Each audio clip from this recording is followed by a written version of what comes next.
Les tenantes du titre anglaises ont complètement renversé la situation, jeudi face aux Suédoises, en quart de finale de l'Euro féminin de football.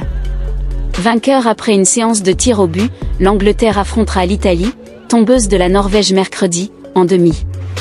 Cette soirée à Zurich restera marquée par une improbable et interminable séance de tir au but avec un festival de ratés assez rare 9 sur 14 tentatives et les malheurs de la gardienne scandinave Jennifer Falk, qui est parvenue à repousser 4 tentatives anglaises avant de rater la frappe qui aurait pu expédier son équipe dans le dernier carré. Pendant 78 minutes, les femmes en jaune ont dominé les tenantes du titre, l'Angleterre, notamment pendant une première mi-temps presque parfaite et conclue sur le score de 2-0, grâce à des réalisations de Kosova Raslani, 2e, et Stina Blackstenius, 25e.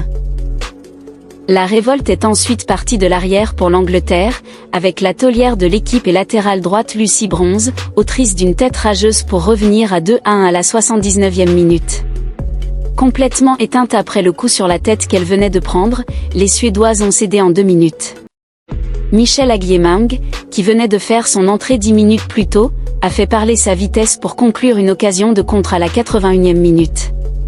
Égalité donc, et direction les prolongations.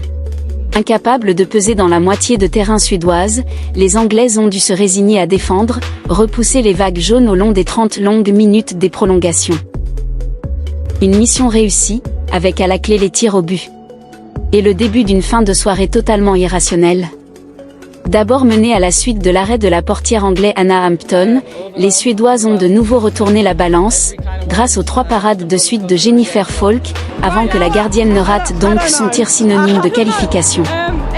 Très en forme, les gardiennes n'ont rien laissé passer, jusqu'à ce que l'ancienne lyonnaise Lucy Bronze, encore elle, ne place une lourde frappe sous la barre et qualifie les siennes après un ultime raté suédois. Le dernier acte d'un auto-sabotage en règle. Yeah, we just needed a couple of subs, other players with other attributes in the game, bringing into the game, and that changed and changing the picture. I don't remember anything apart from hitting it in, but you know, it's crazy. At least I got to celebrate a goal for England finally, but yeah, the greatest of feelings.